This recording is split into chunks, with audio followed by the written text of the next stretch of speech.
네, 오늘 이 시간은 2부 예배는 베드로전서 3장입니다. 어린과 악인을 다스리시는 하나님이십니다. 그래서 이상행전도서가 1세, 2세, 3세 유아 유치부 아이들을 가르치는데 말이 안 들려요. 짤배기 소리를 내요. 예. 오늘 어인과 악인을 다스리시는 하나님. 어인도 보고 계시고 악인도 보고 계시다는 겁니다. 그래서 우리가 사람을 대할 때 저 사람의 나쁜 행실, 악한 행실, 하나님은 왜 보고 가만히 있느냐? 그렇지 않습니다.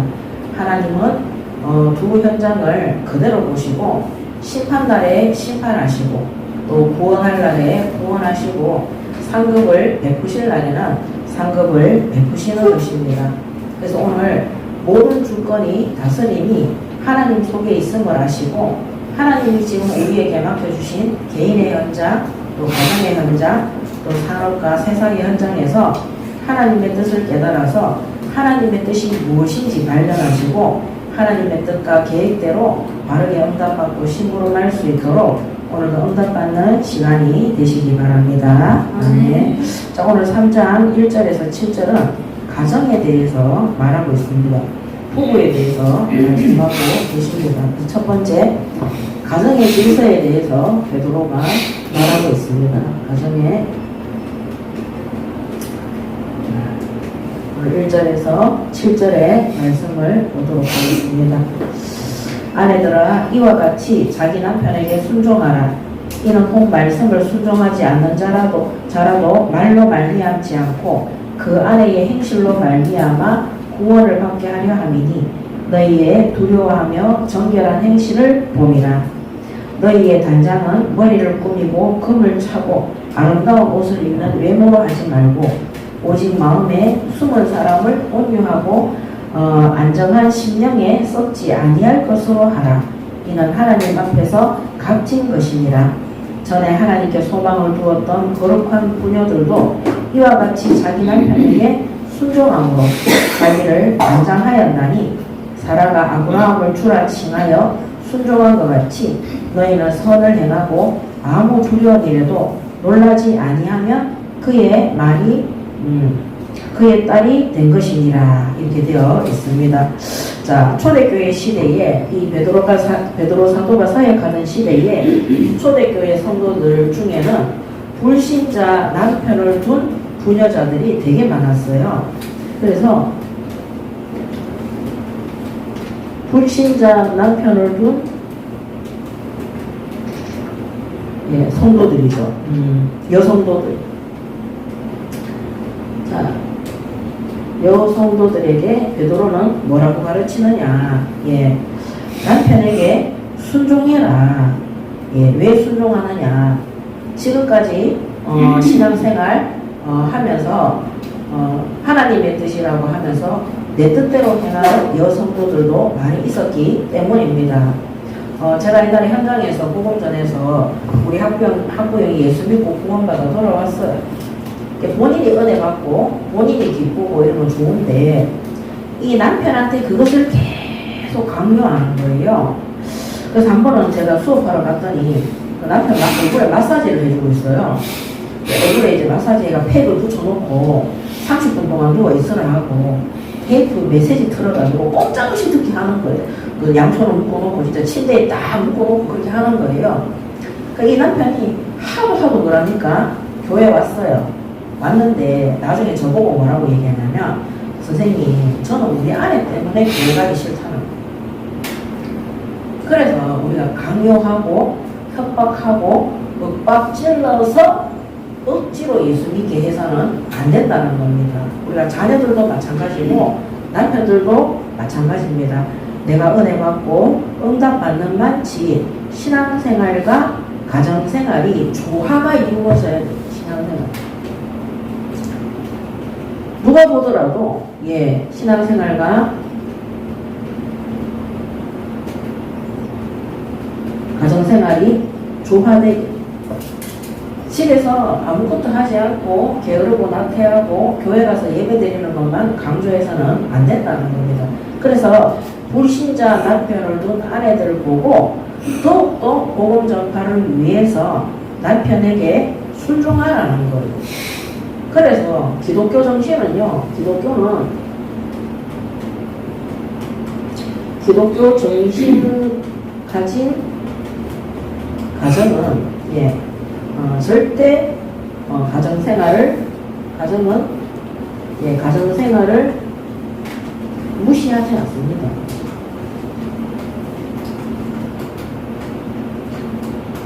이제 저 같은 경우도 예수 믿고 난 다음에 더욱더 가정생활에 충실했어요. 근데 나중에 저희 남편이 예수 믿으면서 그 얘기 했다니까요. 이 같은 사람이 다니는 그 하나님 믿는 거 자기도 믿고 싶다고 얘기했다니까요. 그래서 우리가 진짜 예수 믿고 구원받은 이후에는 가정 구원을 위해서, 복음화를 위해서 훈련 많이 받아가 메시지를, 말씀을 매끄럽게 전하려고 하지 말고 우리의 행실이 오히려 신앙생활에 본이 될 수 있도록 가정에 집중하시고 순종하시기 바랍니다. 아멘. 그래서 하나님이 원래 천지를 창조하실 때 남자와 여자가 연합해서 가정을 이룰 수 있도록 가정을 축복하셨어요. 그래서 창세기 2장 24절에도 이러므로 남자가 부모를 떠나 그의 아내와 합하여 둘이 한 몸을 이룰지니라. 그래서 제일 중요한 것이 남편과 아내가 조화로운 신앙생활과 가정생활이 될 수 있도록 서로 순종하고 섬기며 심부름을 하는 것입니다. 자, 그러면서 자기 남편한테 순종하는 이유가 뭐냐? 가정의 질서를 위해서. 가정의 질서를 위해서 남편에게 순종하는 것입니다. 특히 이게 신앙생활하고 연결이 될 때는, 신앙생활하고 연결이 될 때는, 남편한테 아까 말씀드린 것처럼 윽박 질러서 교회 가도록 하는 분들 되게 많거든요.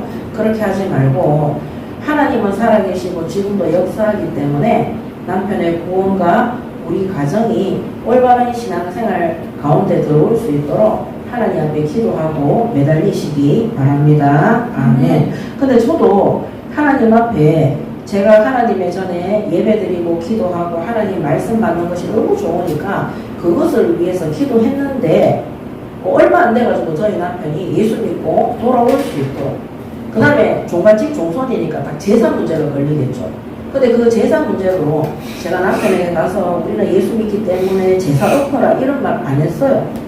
뭐였냐면은 우상 숭배는 3, 4대가 멸망하니까 하나님 앞에 계속 기도하고 기다렸다니까요. 근데 저희 남편이 시집에 가서 이제 예수 믿고 난 다음에 그 제사 음식을 도와주라는 거예요.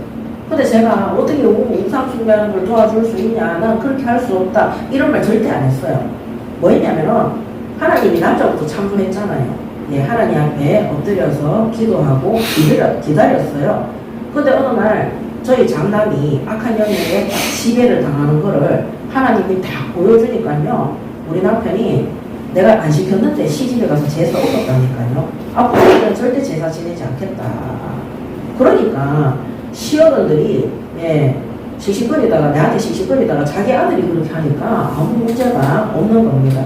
그래서 가정의 질서를 위해서 남편을 무시하지 말고 순종하라는 겁니다. 그리고 분명히 하나님은 살아계시기 때문에 하나님 앞에 엎드려서 기도하면 하나님께서는 공의의 하나님이시고 심판의 하나님이시고 사랑의 하나님이신데 하나님은 질서의 하나님이세요. 그래서 예수 믿고 구원받아서 온 가족이 신앙생활 하는데 그 아이들이 어린데 엄마가 밥도 안 해주고 막 전도 안 가고 돌아다닌다. 그거 하나님 앞에 정말 잘못된 겁니다. 그래서 저는 예수 믿고 전에도 말씀드렸지만 제가 기준은 아니지만 예수 믿고 구원받은 다음에 하나님 앞에 예배 드리니까 우리 가정의 아이들이 너무 중요하더라니까요. 그래서 그 전에 우리 왜 개추나 모임 이런 거 있잖아요. 다 없앴어요. 어차피 가봐야 거기서 저녁 먹고 술 마시고 노는 게 끝이에요. 쓸데없는 소리하고 아니면 여름에 같이 어디 피서 가든지 놀러 가든지 무조건 놀러 가는 거 위주예요. 세상적인 기준이죠.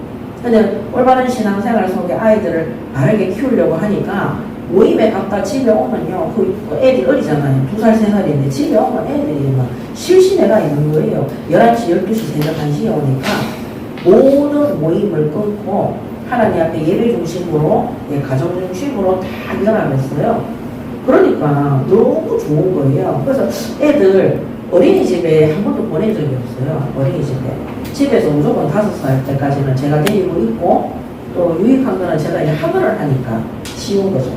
그 다음에 6살부터 성교원에 보내고, 그 다음에 유치원에 보내서 학교에 입학을 시켰어요. 그러니까 부모하고 유착 관계가 너무 잘 돼가 있는 거예요. 집에 오면 항상 기도하는 부모님 있죠. 예배하는 부모님 있죠. 그 다음에 시켜먹는 것도 잘 안 시켜먹었어요. 항상 집에서 만들어서. 그 다음에 아이들이 학교 갔다 오거나 어디 갔다 올 때 항상 우리가 집에 있었어요. 부모 중에 한 사람은 반드시 집에 있었어요. 남의 손에 맡기지 않고. 그래서 하나님은 가정의 질서를 위해서 남편에게, 특히 불신자 남편에게 순종하도록 한다. 우리가 예배드린다고 기도한다고 가정의 모든 것들을 팽개치고 막 현장 가고 교회 가고 이렇게 하면 불신자 남편들이 예수 믿고 돌아오기 정말 어렵습니다. 그래서 가정의 질서를 위해서 자기 남편에게 먼저 순종해라. 그래서 베드로도 에베소서, 바울도 에베소서 5장 22절에 아내들이여 자기 남편에게 복종하기를 죽게 하듯 하라. 자기 남편을 예수님처럼 믿으라는 것이 아닙니다. 죽게 하듯 하라. 주님을 섬기듯이가 아니라 주님께 기도함으로 주님의 다스림 속에 들어갈 수 있도록 인도를 받아라. 그리고 우리가 가족들에게, 불신자 남편에게 복음 전할 때 주의해야 되는 부분이 뭐냐면 자꾸 가르치려고 하는 거예요. 어른들은 가르치려고 하면 좋아합니까? 싫어합니까? 싫어해요. 우리가 현장 가서 복음 전해도 사람들한테 자꾸 가르치려고 하면 기분 나빠한다니까요. 그래서 내가 이 복음을 저 사람들한테 잘 가르쳐서 배우도록 해야지, 그 생각을 버리세요. 어떻게 하면 이 사람을 복음 안에서, 신앙 안에서 도와줄 수 있을까? 불신자 내 남편이 하나님께 돌아올 수 있도록 내 남편을 위해서 도울 일이 뭐가 있을까? 그거를 기도하는 거예요. 그래서 하나님이 남자와 여자를 창조하셨는데 서로 간에 무슨 배필로? 돕는 배필로 만드신 거예요. 그래서 돕는 배필의 자리를 떠나서 자꾸 가르치려고 하고 지적하고 비방하면 오히려 그 관계가 깨어지고, 나는 니 때문에 예수 믿기 싫다, 나는 니 때문에 교회 가기 싫다, 이런 일이 벌어질 수도 있습니다. 그래서 바울도 아내들이여 자기 남편에게 복종하기를 죽게 하라. 정말로 남편의 영혼을 위해서, 올바른 신앙생활을 위해서 주님 앞에 간구하시기 바랍니다. 아멘. 그러면 하나님께서 기뻐하시면서 그 남편의 마음을 돌이킬 수 있도록 인도해 주시는 것입니다. 골로새서 3장 18절에 아내들아 남편에게 복종하라. 이는 주 안에서 마땅하니라. 아멘. 자, 부부는 평등하다 그러죠. 하나님이 평등한 은혜를 부어주셨어요. 그렇지만 하나님께서 가정의 질서를 위해서, 남편을 위해서 주 안에서 순종하고 복종하라는 겁니다. 일단 남편이 무슨 말을 하면 들어주라는 거예요. 그 다음에 하나님 앞에 기도함으로 주님이 주시는 지혜 속에서, 아까 어떤 배필이라고요? 돕는 역할을 하면 됩니다. 예를 들어 우리 남편이 너무 사기성이 많다, 아니면 자꾸 헛된 망상이 많다, 아니면 혹은 너무 세상적이고 쾌락적이고 육신적이다. 그러면 내가 신앙 안에서 이 남편을 위해서 도울 일이 뭐가 있을까? 이렇게 기도하시면 하나님이 지혜를 주시면요, 하나님이 역사하십니다. 야, 니 그렇게 살면 안 된다. 계속해서 그렇게 가르치듯이 순종하지 않고, 그 남편의 말을 들어보지 않고 그대로 무시하면 그 가정의 질서가 깨어지는 것이죠. 전에 한번 오은영 박사가 하는 금쪽이에 보니까 아빠가 집에 왔는데, 오은영 박사가 하는 금쪽이가 아니고 그 이혼 숙녀 캠프인가? 거기에서 한번 봤는데 그 국민들이 막 분노하더라고요. 엄마가 평상시에 같이 살고 있는데 살고 있는데 아이들 앞에서 남편에게 너무 무시하듯이 천대하듯이 말을 많이 했어요. 그러니까 이 아빠는 성격이 조금 온순한 편이더라고. 그 퇴근해가 집에 왔는데 애들이 자기 아빠가 집에 오든지 말든지 신경을 안 쓰는 거예요. 그러고는 그 집에 아들이 초등학생인데 뭐라고 얘기하냐면 엄마 내가 커서 저 아빠를 두들겨 패 죽일 거야. 뭐 이런 식으로. 그러니까 이제 그런 말을 막 자유롭게 하는 거예요. 자유롭게. 그러니까 이미 이 가정에는요. 폭력과 상처와 비난과 장차 미래에 그 가정이 무너질 것밖에 안 남아있는 거예요. 그래서 물론 이혼 숙녀 캠프에 나왔겠죠. 그 아이들이 그대로 보고 배워가는 거예요. 그래서 이 아내들이 순종해야 되는 이유,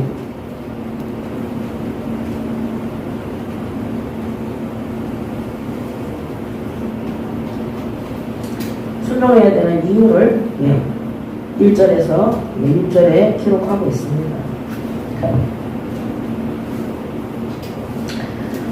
아내들아 이와 같이 자기 남편에게 순종하라. 이는 꼭 말씀을 순종하지 않는 자라도, 한마디로 이 복음 듣지 않는 자라도, 불신자 남편이라도 말로 말미암지 않고 복음 안 들어도 그 아내의 행실로 말미암아 구원을 받게 하려 함이다. 예. 이들의 순종적이고 이 아름다운 행동으로 인해서 그 남편이, 불신자 남편이 구원받을 수 있다. 이들이 하나님의 말씀을 받을 수 있다는 거죠. 그 이유가 뭐냐면 감동받는 겁니다. 그래서 제가 얼마 전에 금요 예배 때입니까?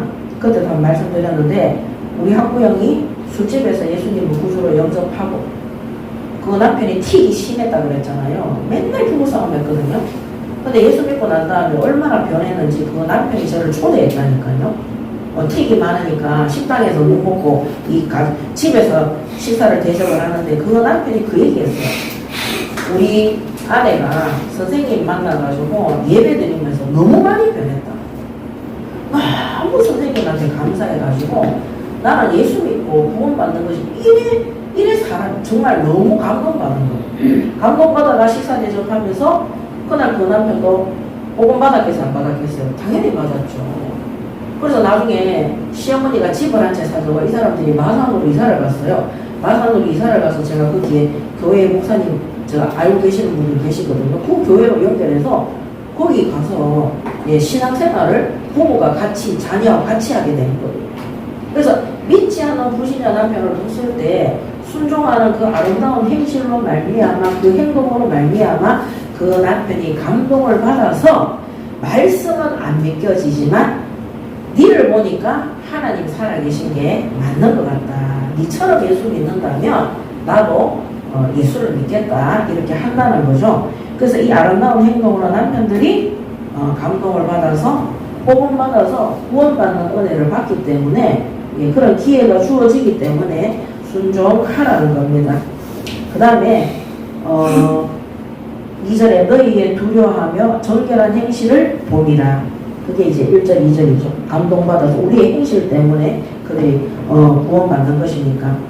그러면서 우리가 이 일을 하기 위해서는 때로는 순종하기 싫을 때도 있을 거 아니에요. 솔직하게 말하면 대도 하는 소리 하기도 하고 술을 많이 마신다든지 아니면 도박을 한다든지 이런 일들이 있지 않겠습니까? 그래서 여러분들이 아셔야 되는 게 때로는 나 자신도 내 마음에 안 들 때가 많잖아요. 불신자 구원을 위해서 우리 자신이 희생하고 헌신해야 돼요. 때로는 불신자 구원을 위해서 참아야 됩니다. 희생도 해야 되고 그 다음에 대가 없는 무조건적인 헌신도 필요하다. 그래서 예수 믿기 전에는 붙어서 싸웠지만은 예수 믿고 난 이후에는 이 남편이 말도 안 되는 소리를 하고 이상한 행동을 할지라도 요거 구원을 위해서 때로는 인내하고 참고 희생하고 헌신을 한다는 거죠. 근데 이게 비단 남편뿐만 아니라 가문 복음화를 위해서도 반드시 필요합니다. 아멘. 또 불신 현장에서도 마찬가지입니다. 우리가 전도의 대상자들을 놓고 기도하고 있는데 그 사람들이 우리 산업 현장에서 악행을 행할 수가 있어요. 근데 그 영혼 구원을 위해서 우리가 때로는 참아주고 인내하고 희생하고 누구보다도 헌신하는 그런 마음의 자세가 필요합니다. 그래서 3절에 보면 너희 단장은 머리를 꾸미고 금을 차고 아름다운 옷을 입는 외모로 하지 말고 오직 마음에 숨은 사람을 온유와 안정한 심령에 썩지 아니할 것으로 하라. 이는 하나님 앞에 값진 것이니라. 육신의 단장을 하지 말고 마음의 단장을 하라는 겁니다. 마음의 단장. 하나님 앞에서. 이 마음의 단장이 육신의 단장보다 오히려 하나님을 기쁘시게 한다는 겁니다. 그래서 마음의 단장이 뭡니까? 심령이 썩지 아니할 것이라 그랬어요. 생명이 살아나는 거잖아요. 구원 사역을 위해서. 그래서 숨은 사람을 온유하고, 그 다른 사람을 긍휼히 여기고, 그래서 악한 행실과 나쁜 행실을 하고 있는 불신자들을 볼 때마다 당연한 것이라고 생각을 해야 돼요. 그래서 섭섭하게 생각할 필요가 전혀 없습니다. 그래서 그들을 위해서 마음의 단장, 하나님 앞에 영혼 구원을 위해서, 생명을 위해서 상처받지 않고 기도할 때 그것이 오히려 하나님 앞에 값진 것이다. 하나님이 기뻐하는 것이다. 하나님 보시기에 가장 값진 단장이다. 단장이 꾸미는 거잖아요. 그래서 그렇게 아름다운 사람이 되라. 그러면서 5절에 전에 하나님께 소망을 두었던 거룩한 부녀들도 이와 같이 자기 남편에게 순종함으로 자기를 단장하였나니, 가족 구원을 위해서 기도했던 이런 여성도들이 남편한테 순종하고 자기의 마음을 단장했다는 것. 이 영혼 구원을 위해서 모든 것들을 생명 살리기 위해서 희생하고 헌신하고 하나님 앞에 그 마음을 겸손히 내려낸 거죠. 그래서 6절에 사라가 아브라함에게 주라 칭하여 순종한 것 같이 너희는 선을 행하고 아무 두려운 일에도 놀라지 아니하면 그의 딸이 된 것이니라. 그래서 이게 이제 3절에서 6절에 마음의 단장을 위해서 믿지 않는 불신자들을 살리는 쪽으로 방향을 맞추는 것입니다. 그러면서 이거는 이제 교회 안에 불신자 남편을 둔 여성도들에 대한 말이고, 그 다음에 7절은 교회 다니는 남편들에 대한 말입니다.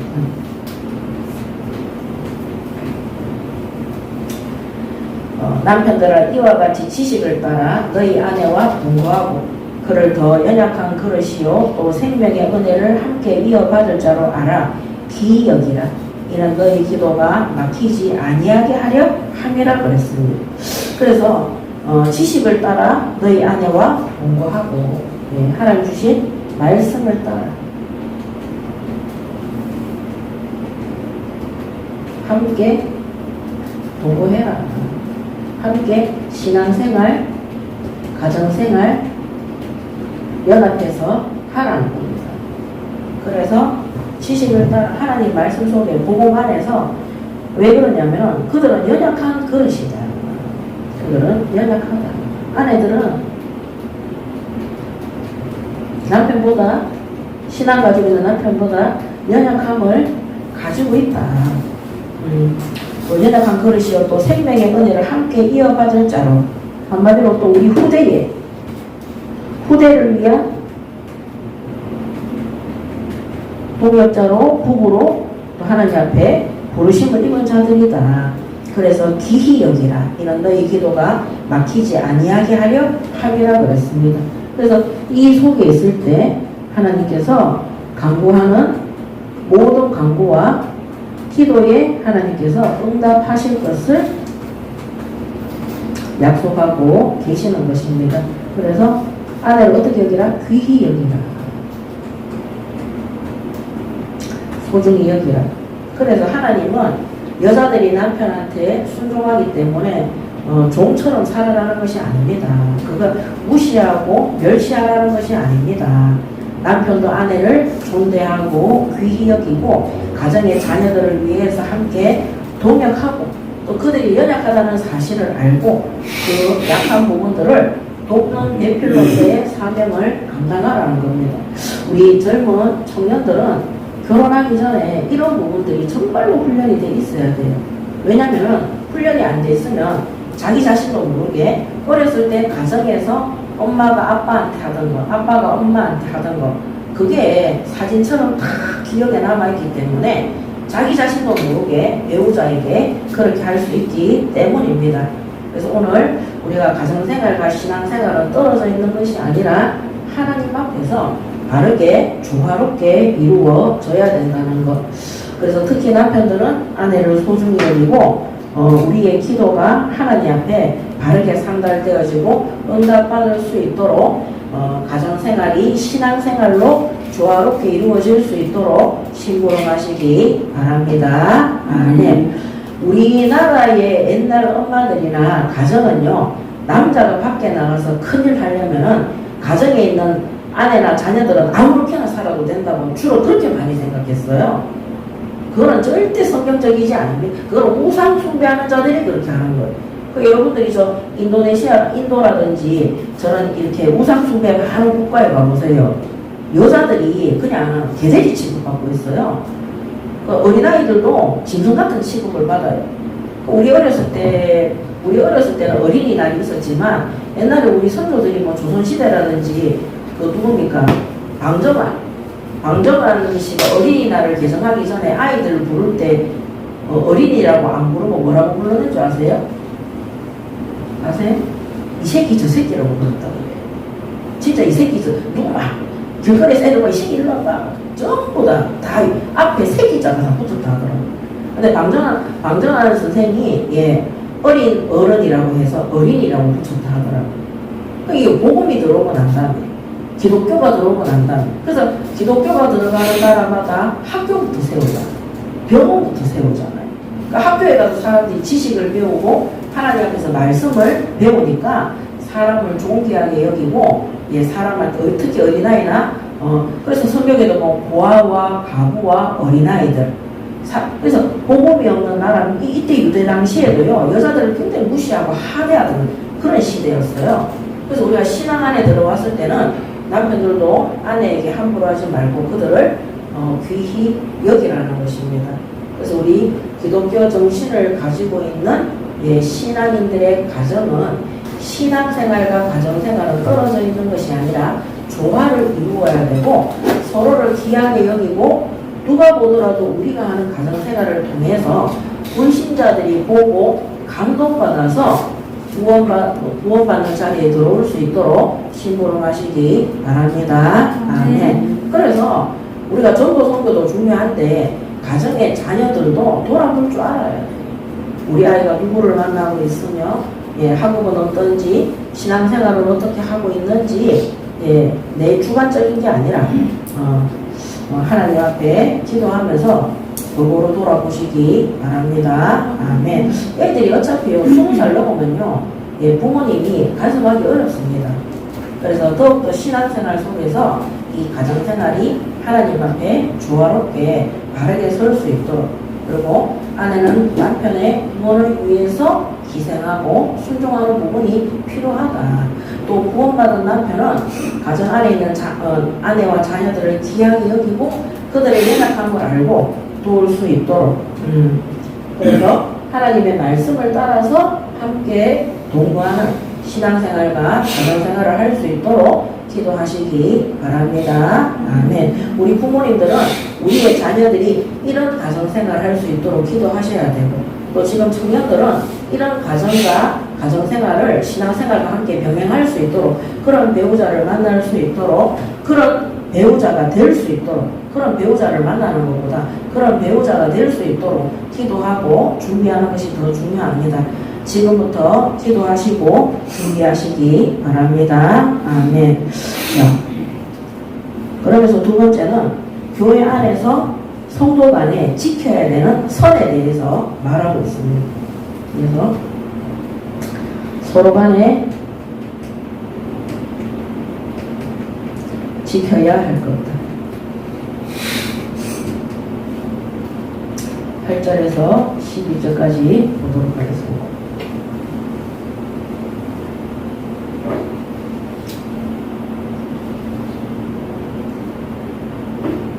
마지막으로 말하노니 너희가 다 마음을 같이하여 동정하며 형제를 사랑하며 불쌍히 여기며 겸손하며. 자, 서로 간에 형제를 마음을 같이하여 동정하라고 했어요. 동정하라. 네, 서로를 불쌍히 여기라고 했어요.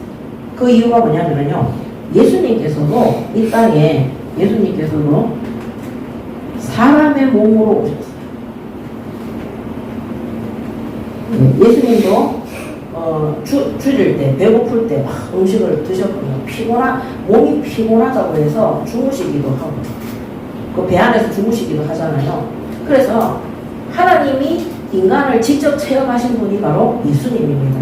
그래서 우리 인간이 얼마나 연약하고, 얼마나 잘못될 수 있고, 얼마나 부족하고, 우리가 힘들다는 거 알고 계시는 거예요. 그래서 인간의 연약함을 예수님께서도 아시기 때문에 오늘 우리도 우리 안에 성령이 계시잖아요. 우리가 마음을 같이 해서 교회 안이나 교회 밖에 있는 형제들을 동정하고 서로 사랑하며 불쌍히 여기라는, 불쌍히 여기라는. 아무나 불쌍히 여기는 것이 아니라 교회 안에 있는 성도들 중에, 어린아이들 중에, 우리가 현장에서 복음 전할 때 구원받은 사람들 중에 연약한 자들을 불쌍히 여기라. 연약한 자.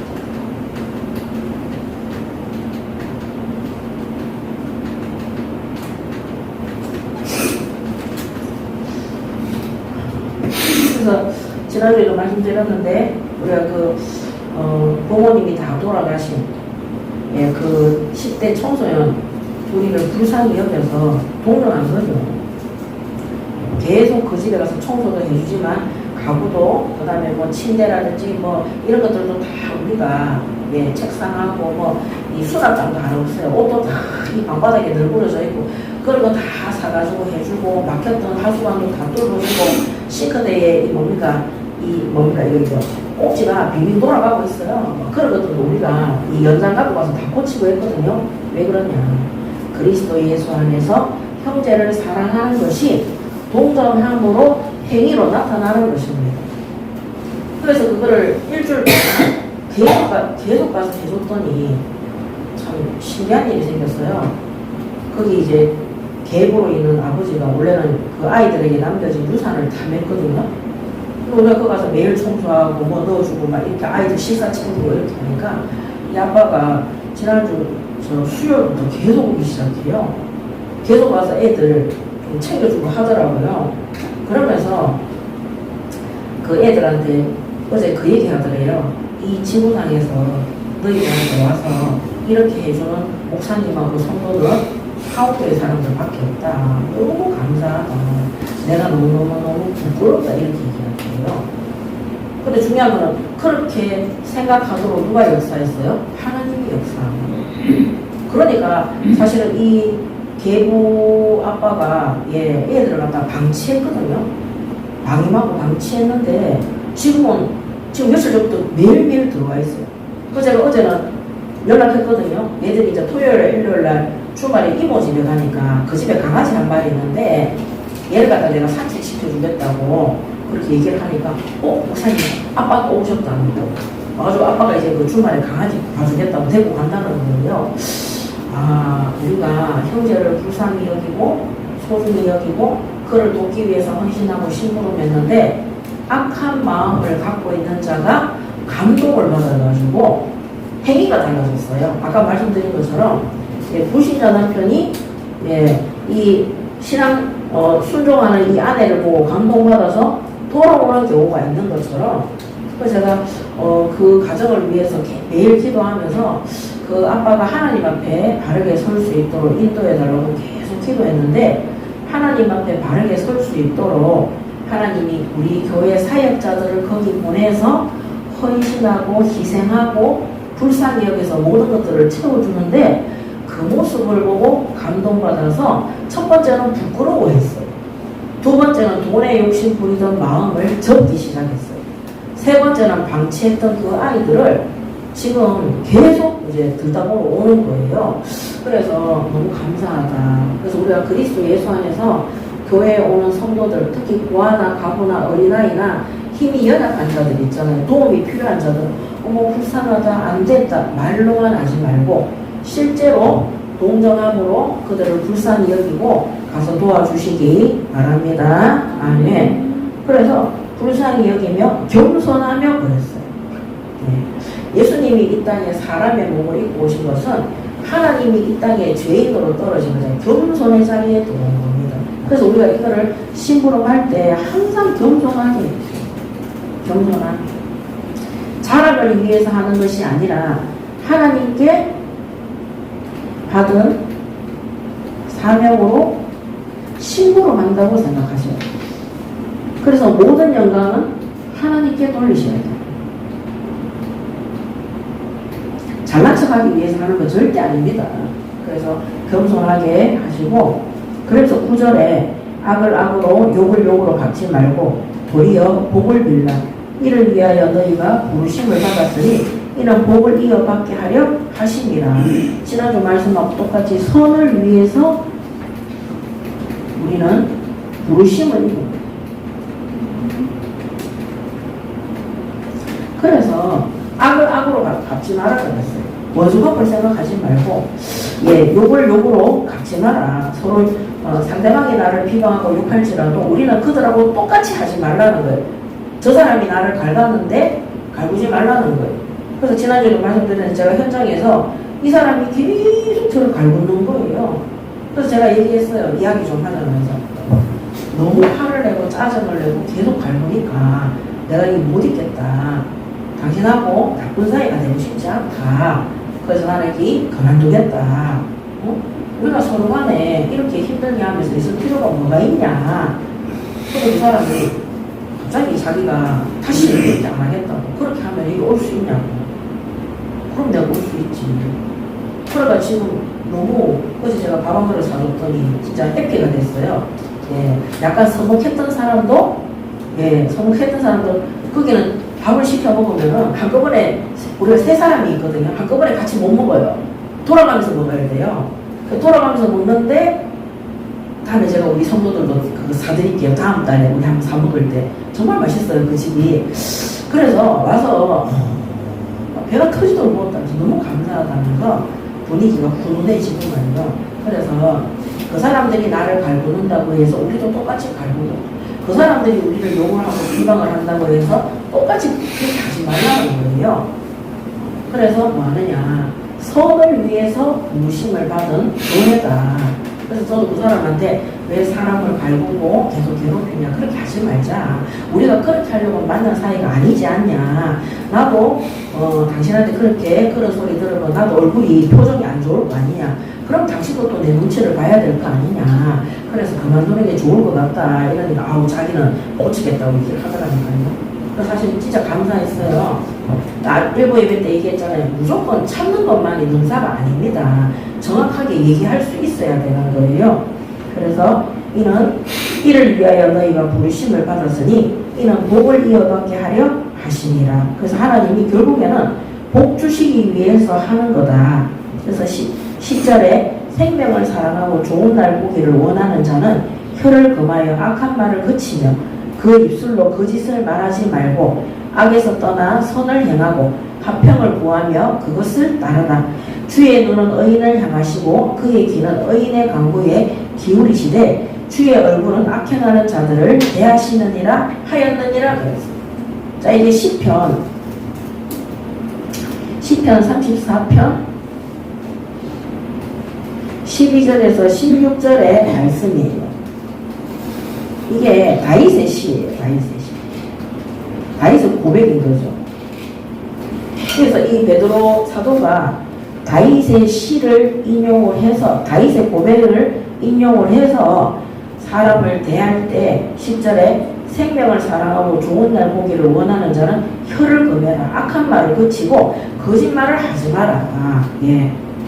악한 말을 그치라.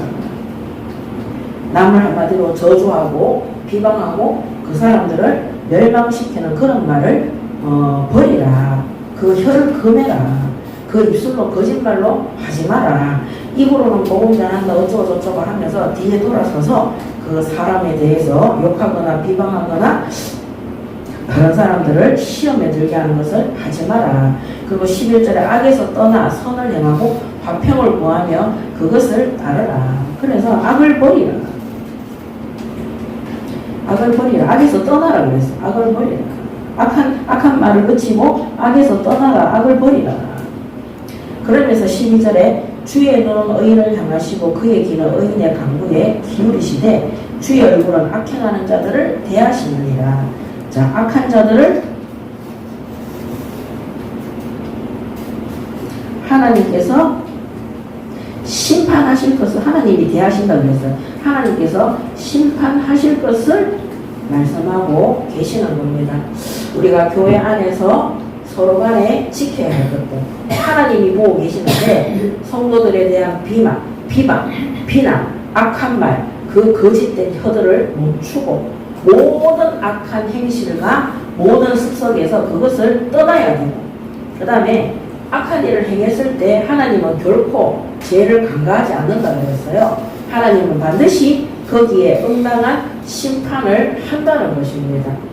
그래서 교회 안에서는 형제를 동정하고 연약한 자들을 불쌍히 여기고 또 겸손하고 선을 이루시기 위해서 부르심을 입은 교회인데, 모든 그래서 아까 시편에 나오잖아요. 생명 사랑하고 좋은 날 보기를 원하는 자는 거예요.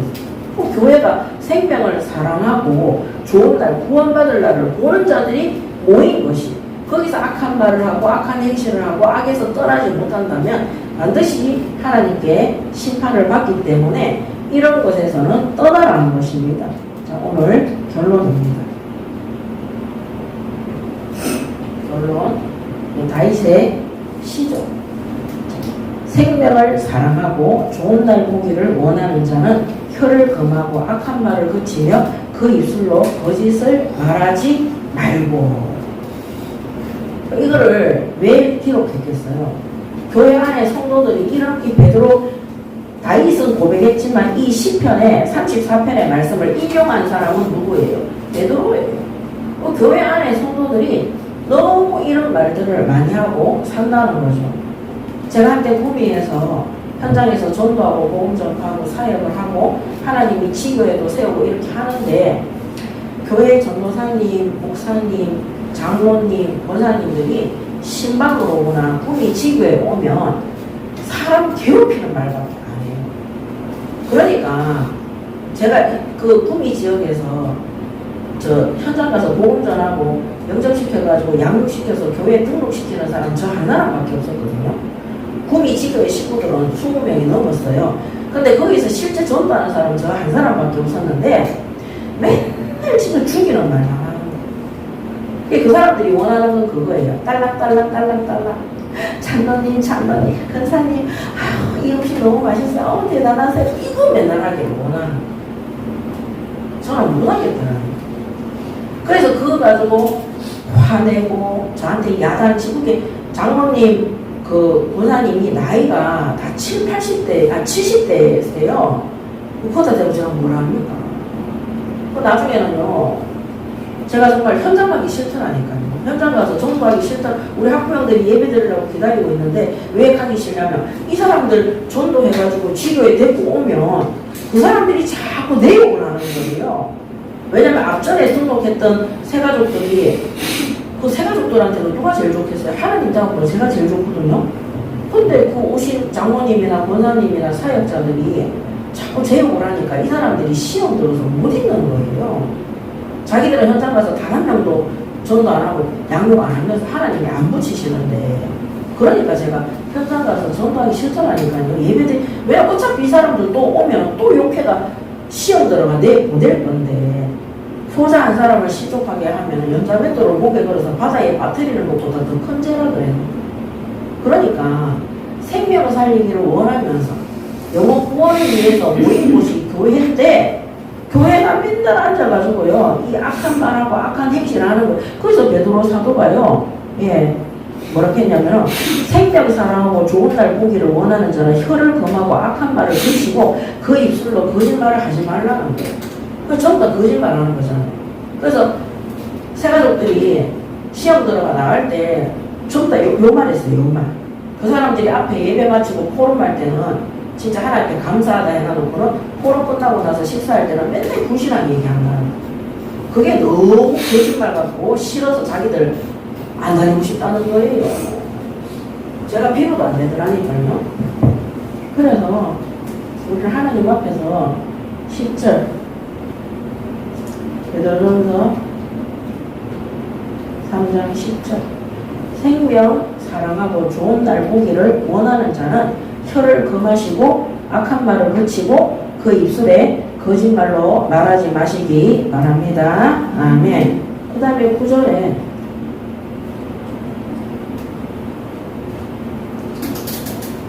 아니고 11절에 그 다음에는 악에서 떠나 선을 행하고 화평을 구하며 그것을 따르라고 해요. 악한 행실을 바꿔야 되는 거예요.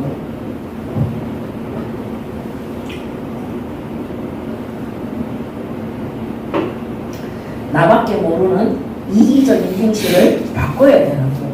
그래서 악에서 떠나라. 누가 보더라도 개인주의고 이기적이고 자기밖에 모르는 욕심으로 가득한 그런 행실에서 떠나라는 거예요. 교회 안에도 이런 사람들 정말 많이 있습니다. 그래서 불신자 남편이나 불신자 가족들이 보고 야 너것만 복 받았고 너것만 구원받았냐 이런 말 하는 사람들 되게 많거든요. 이거는 대부분 행실 때문에 그런 거예요.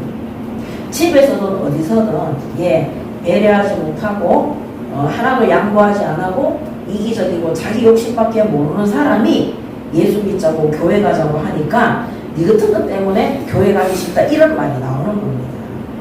그래서 악에서 떠나 선을 행하고 화평을 구하며 그것을 따르시기 바랍니다. 아멘. 우리의 선한 행실로 말미암아 믿지 않는 불신자들조차도 하나님을 믿을 수 있도록 돕기를 바랍니다. 아멘.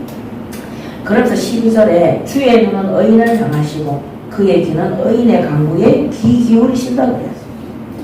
자, 주의 눈은 의인을 향하세요. 의인. 그리고 의인의 간구를 들으신다고 그랬어요. 그 하나님의 눈은 사랑스러운 눈이에요. 복된 눈입니다. 자, 간구에 기울이시되 주의 얼굴은 악행하는 자들을 대하신다. 그래서 이 얼굴, 주의 얼굴, 이 얼굴은 환한 얼굴이에요. 썩난 얼굴이죠. 이 환한 얼굴은 이 악인들을 보시는 거죠. 자, 주의 눈은 주의 눈은 사랑으로 가득 차 있죠. 긍휼로 가득 차 있죠. 사랑과 긍휼과 하나님의 은혜입니다. 그래서 이 하나님의 눈은 의인을 향하시는데 이 하나님의 눈은 사랑과 은혜와 이 긍휼이 가득 찬 눈인 것. 그래서 이 의인의 간구는 하나님이 귀 기울이시고 응답하시고 은혜를 부어 주시는 겁니다. 그렇지만 악인들은 주의 얼굴은 악행하는 자들을 대하시느니라. 이 주님의 환한 얼굴은 이 낯빛이죠. 우리 왜 사람들이 기분 나쁘면 얼굴이 싹 표정이 바뀌잖아요. 무당들이 귀이 들리면 뭐가 변합니까? 눈빛이 변하잖아요. 그래서 이 주님의 환한 얼굴은 악인들을 심판하기 위해서 향해 있다.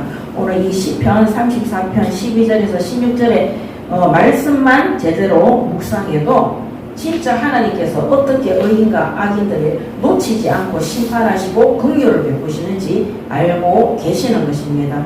그래서 이번 5번째 40일에 우리가 생각하지 말고 계산하지 말고 하나님 앞에 선한 일을 행하시고 악한 일은 떠나시고 하나님의 부르심에 교회 안에 밖에 모든 사람들을 불쌍히 여기고 특히 불신자들을 대상으로 심부름하는 자들은 이거 하세요. 이거 뭡니까? 순종하세요. 이 순종이라는 것이 빌빌거리고 약속하게 그 사람들 말을 따르라는 것이 아닙니다. 아름다운 행실로 나타날 수 있도록 진짜 예를 들어 그들이 잘못했을 때 갈구는 것이 아니라 화를 내는 것이 아니라 그들이 잘못이 우리가 전하는 말로 우리가 전하는 행동으로 보여지는 행동으로 그들이 부끄러워하고 그들이 회개하고 감동을 받아서 돌아올 수 있도록. 그래서 말씀드린 것처럼 예, 우리 그 2명의 고아와 같은 그 아이들 집에 우리가 가서 일주일 동안 청소하고 닦아주고 같이 예배 드려주고 그 다음에 태워다 주고 그 다음에 아울소 공부방에서 매일 식사를 제공을 해요. 계속 우리가 식사도 담당하고 이렇게 하니까 그 아빠가 처음에는 재산을 다 내다가 지금은 너무 감동받아가지고 우리한테 문자도 왔어요. 목사님한테 너무 감사하고 죄송하다고 자기들이 해야 되는 건데 너무 부끄럽다고. 우리한테만 몰래 그렇게 한 게 아니라 그 애들한테 3일 동안 계속 그렇게 얘기한대요. 목사님한테 너무 부끄럽고 가운교회 성도들한테 너무 감사하고 지구상에서 너희들에게 이렇게 해줄 수 있는 사람은 그 목사님하고 그 성도들밖에 없다고 아빠가 너무 부끄럽다고. 그래서 재산도 너희들이 원하는 대로 그렇게 해라 이래가 법적으로 그 국가에서 변호사를 세워서 하는 그 조치로 딱 가기로 했어요. 그리고 더 감사한 게 뭐냐면은 그렇게 방치했던 애들을 갖다가 사실은 아랫게 집에서 반찬을 해가 왔어요. 그 남자분인데 그래서 제가 전화를 했는데 애가 안 받아서 나중에 이제 저랑 9시 안에 만나서 이제 철야예배 오기로 했거든요.